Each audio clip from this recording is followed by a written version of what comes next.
என்னன்னு தெரியல, மனசு ரொம்ப கஷ்டமா இருக்கு. எல்லாமே வெறுத்து போன மாதிரி ஒரு மைண்ட் செட்.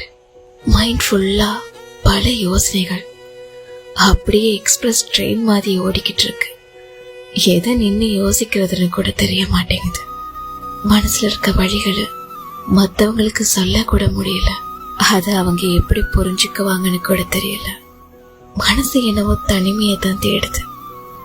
ரொம்ப அமைதியா இருக்கணும்னு தோணுது. விதியின் விளையாட்டு எப்போது முடியும் தெரியாதே. விடியும் திசை என்ன இப்போது அதுவும் தெரியாதே. நாளை எது வாழ்க்கை என்பேனே சொல்லி நடப்பாயோ. பாசம் தாழாமல் அங்கேயோ உள்ளம் துடிப்பாயோ.